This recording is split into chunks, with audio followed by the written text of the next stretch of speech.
बिस्मिल्लाहिर्रहमानिर्रहीम, अस्सलाम वालेकुम। आप देख रहे हैं मुबश्शिर लुकमान चैनल। मेरा नाम मुबश्शिर लुकमान है। पाकिस्तान को डुबोने का प्लान जो है, रॉ का एक डॉक्यूमेंट लीक हो गया और उसने भारत की सारी साजिश बेनकाब कर दी है। मैं आज खुद गया था फ्लड एरिया में और रावी के ऊपर तक मैं होके आया हूँ, काफ़ी चीज़ें मैं देख कर आया हूँ। तो अब सूरत हाल ये है कि सियालकोट, नारोवाल, गुजरात, वजीराबाद, लाहौर और कसूर में हर तरफ पानी ही पानी है।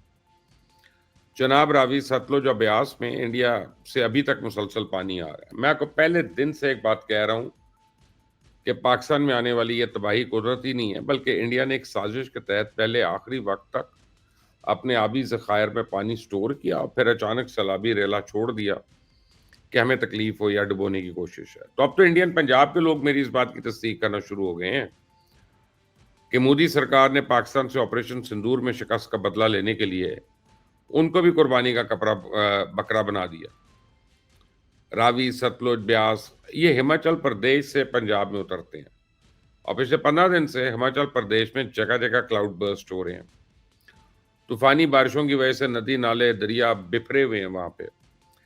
लेकिन इंडिया ने ये सैलाबी रेला कई रोज तक रंजीत सागर डैम और फिर माधोपुर हेडवर्क्स में रोक के रखा। इतवार को सुबह 10:30 बजे इंडियन हाई कमीशन ने हमें इतला दी कि जी हम पानी रिलीज कर रहे हैं।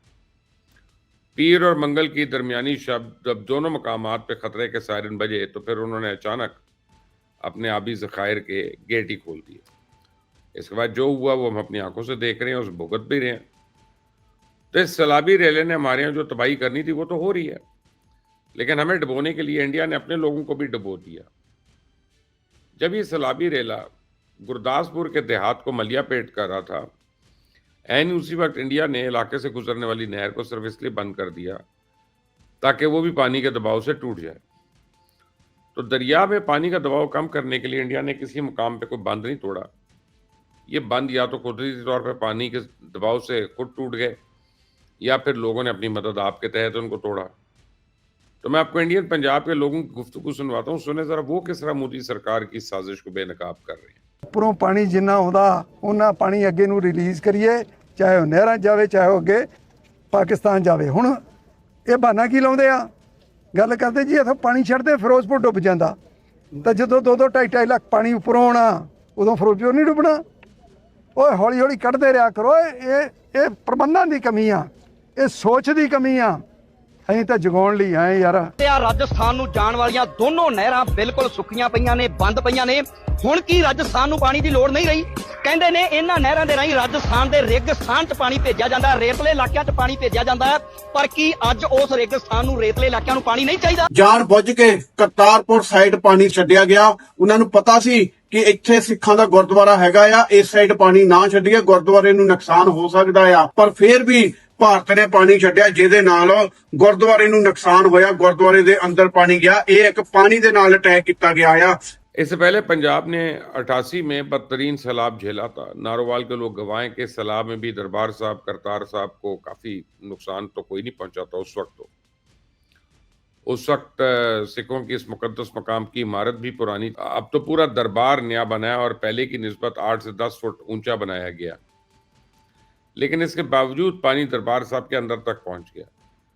तो दरबार साहब के आसपास रहने वाले गांव के लोग खुद कह रहे हैं कि इतना पानी तो 88 में भी नहीं आया था। तो मैं आपको बताऊं कि इंडिया ने सिर्फ दरबार साहब, करतारपुर को डुबोने के लिए पूरे पंजाब को डुबोया। ये घटिया साजिश अजीत दियोल की क़यादत में रॉ ने रचाई थी। आपको अपनी स्क्रीन पे जो डॉक्यूमेंट नजर आ रहा है, इसमें रॉ की पूरी प्लानिंग दर्ज है कि दरबार साहब, करतारपुर को सैलाब के जरिए खत्म किया जा सकता है। दरबार साहब, करतारपुर सिखों का मजहबी मकाम ही नहीं बल्कि सिख कम्युनिटी के साथ हमारी भाईचारे का इजहार ख्याल भी है। रोजाना सैकड़ों इंडियन यात्री जब करतारपुर कॉरिडोर क्रॉस करते हैं तो ये मनाजिर देख के दिल्ली में मोदी के सीने पे सांप लौट जाते हैं। ये सिख यात्री जब वापसी पर पाकिस्तान की तारीफें करते हैं, हुकूमत पाकिस्तान का शुक्रिया अदा करते हैं, दोबारा आने का ऐलान करते हैं, तो आरएसएस का तो खून खौल उठता है, क्योंकि पिछले 78 साल से मुसलमानों और सिखों के दरमियान फासले पैदा करने की वो कोशिश कर रहे हैं। तो करतारपुर कॉरिडोर ने आरएसएस की साजिश को जड़ से उखाड़ के फेंक दिया। इंडिया की सिख कम्युनिटी पहले ही पाकिस्तान के करीब थी, इस कॉरिडोर की वजह से हमारे मजीद करीब तर हो गई है।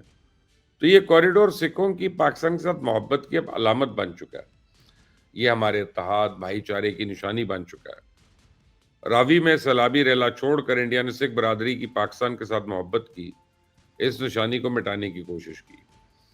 इंडिया ने इस साजिश 6 मई की रात अपने तैयारे तबाह होने के फौरन बाद तैयार कर ली थी और ये सैलाबी रैली इंडिया का ही प्लान था। मई में जब गोदी मीडिया लाहौर, कराची और सियालकोट को फतह करने के दावे कर रहा था, ऐन उस वक्त मोदी का भोंपू मेजर गौरव पाकिस्तान को डुबोने की धमकियां भी दे रहा था। मैंने आपको मेजर गौरव की वो गुफ्तगू सुनवाता हूं, आपको पता चल जाएगा कि इंडिया ने मानसून को एक जंगी हथियार के तौर पर इस्तेमाल करने की प्लानिंग बहुत पहले से कर रखी थी। मैं ये कहना चाहता हूं, बहुत बढ़िया चीज है। पहले प्यास से मारो और फिर पानी में डुबाओ, फिर प्यास से मारो, फिर पानी में डुबाओ। अब बारिश हो रही है, मानसून का महीना है, तो अब पाकिस्तान में भी बारिश हो रही है, वहां पे भी वाटर लेवल राइज हो रहे हैं। बिल्कुल करेक्ट समय है कि और पानी डालो, और जैसे ही मानसून खत्म हुई सारा पानी रोक दो, डाइवर्ट कर दो। यही चलना चाहिए इनके साथ। मैं आपको बताऊं कि भारतीय पंजाब के बासियों ने ऑपरेशन सिंदूर के दौरान भारतीय सेना की ना तो हिमायत की, ना ही कोई मदद की, बल्कि पूरी मशरकी पंजाब ने दिल्ली से मुतालबा किया था कि अगर आपको जंग लड़ने का इतना शौक है तो पंजाब बॉर्डर की बजाय गुजरात बॉर्डर से लड़ें। उनका कहना था कि तुम्हारे जंगी अज़ाइम की कीमत हम बार बार क्यों अदा करें। अब भारतीय सेना का बुग़्ज़ देखें कि वो सिखों को जंग में साथ ना देने की सजा भी दे रही है। मशरकी पंजाब में भारतीय सेना इस वक्त इंतहाई सीरियस ऑपरेशन कर रही है। अब ये रिलीफ ऑपरेशन कह लें। दुनिया की चौथी बड़ी फौज ने इस रिलीफ ऑपरेशन के लिए सिर्फ 2 हेलीकॉप्टर मुख्तस किए हैं। आप पूरा सोशल मीडिया देख लें, आपको इंडियन आर्मी कहीं भी लोगों की मदद करती नहीं दिखाई देगी। अपनी स्क्रीन पे ये मनाजर देखिए, आप देख सकते हैं कि लोग चारों तरफ से पानी में घिरे हुए हैं, जबकि भारतीय सेना के बुज़दिल सिपाही उनकी मदद करने की बजाय फोटो सेशन करने में मसरूफ है। इनको इंसानी जानों की कोई परवाह नहीं है, उन्हें पंजाब के बासियों को नुकसान का कोई एहसास नहीं। इन बुज़दिलों को सिर्फ अपने एल्बम्स भरने के लिए तस्वीरों की ज़रूरत है, टिकटॉक्स की ज़रूरत है, ताकि तस्वीरें और फुटेज लोगों को दिखा दिखा के अपनी जाली बहादुरी का रोब डालें। आपको ये सुन के हैरानी होगी कि तबाही के इस आलम में भी इंडिया अपनी इश्तियाल अंगेजी से बाज नहीं आ रहा। गोदी मीडिया कल से चीख रहा है कि इसने जनूबी कश्मीर में दरअंदाजी की कोशिश को नाकाम बनाया। अपने इस झूठे इल्ज़ाम को सच्चा साबित करने के लिए भारतीय सेना ने 7 जख्मी फौजियों की तस्वीरें भी जारी कर दी। तो गोदी मीडिया कल से LOC के आसपास पाकिस्तान के ड्रोन उड़ते दिखाई दे रहा है। ब्रेकिंग न्यूज़ तो यह है कि बिहार पुलिस ने कल 3 पाकिस्तानी नौजवानों की गिरफ्तारी का दावा भी कर दिया। पुलिस ने दावा किया है कि तीनों नौजवान नेपाल के रास्ते इंडिया में दाखिल हुए और उनका ताल्लुक मौलाना मसूद अजहर की जमात कल अदम जैश से है। और आप बिहार पुलिस के SSP की गुफ्तगू सुने जरा ये पुलिस अफसर किस तरह अजीत दियोल के एजेंडे को आगे बढ़ा रहा है। किया गया था और इसी इनपुट पे काम करते हुए हम लोग लगातार जो है वो हाई अलर्ट पे हैं और बॉर्डर एरियाज में जो है लगातार वाहन चेकिंग चल रहा है। अब पूरे जिला के पुलिस को भी, थानों को भी अलर्ट किया गया है और तीनों संदिग्ध लोगों पर 50,000 की इनामी घोषणा भी की गई है। आप अपनी स्क्रीन पर नौजवानों के पासपोर्ट देख सकते हैं। इन जाली दस्तावेजात के मुताबिक इनमें से एक भावलपुर, दूसरा रावलपिंडी का है। आप मोदी सरकार की मकारी देखें कि अभी तक किसे इन जाली पाकिस्तानियों की गिरफ्तारी की तस्दीक करने की हिम्मत नहीं हुई है। इस फिल्म का स्क्रिप्ट इतना घटिया था कि सिनेमा में आने से पहले ही फ्लॉप हो गई। मोदी सरकार में जुर्रत है तो इन गिरफ्तार नौजवानों के पासपोर्ट और शनाख्ती कार्ड पाकिस्तान के हवाले करे। 2 मिनट में दूध का दूध और पानी का पानी हो जाएगा। शैतान मोदी को अगर हम पर एतमाद नहीं है तो अक़वाम मुत्तहिदा को शिकायत दे दे, हम अक़वाम मुत्तहिदा की तहकीकात पे एतबार कर लेंगे। भारतीय सेना को अगर पाकिस्तान के ड्रोन LOC पर उड़ते दिखाई दे रहे हैं तो अपने DGMO को कहे ना कि अगली मुलाकात में मामला सरकारी तौर पर उठाए। मैं दावे से कहता हूं कि इंडिया कभी किसी फोरम पर ना तो इन मामला को उठाएगा और ना ही पाकिस्तान के खिलाफ कोई शिकायत पेश करेगा, क्योंकि इस तरह के ड्रामे तो वो मीडिया पर पाकिस्तान के खिलाफ घटिया मुहिम चलाने के लिए करता है। इन लोगों ने पहलगाम फॉल्स फ्लैग ऑपरेशन की बुनियाद पर पाकिस्तान के खिलाफ जंग छेड़ दी थी, लेकिन पहलगाम वाकये में पाकिस्तान के मुलव्विस होने के सबूत नहीं दिए थे। तो अब ब्रेकिंग न्यूज यह है कि इंडिया मकबूजा कश्मीर और हिमाचल प्रदेश में मौसम के साथ छेड़छाड़ कर रहा है।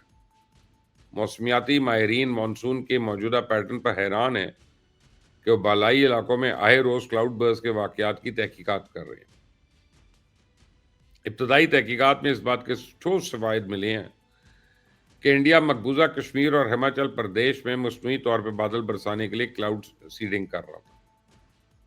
तो रवायती तौर पे अगस्त के वक्त से मानसून दम तोड़ जाता है, लेकिन इस साल ये अगस्त के आखिरी दिनों में भी मूसलाधार बरस रहा है।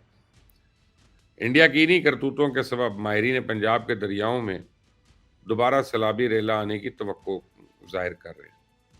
तो चनाब और रावी के आसपास रहने वालों को भी इंतहाई अलर्ट रहना होगा।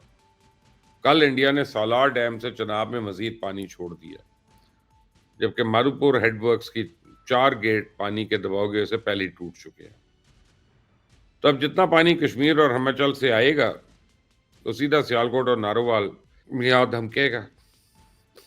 इंडिया ने पानी को हथियार बना लिया, हमें ये हथियार से छीनना होगा, वरना ये बर्बादी हर साल हमारा मुकद्दर ना बनती रहे। आप इस बारे में क्या कहते हैं? मुझे कमेंट्स अपनी राय दीजिएगा। इस चैनल को सब्सक्राइब करें, बेल आइकॉन को प्रेस करें। Until the next time, Allah Hafiz.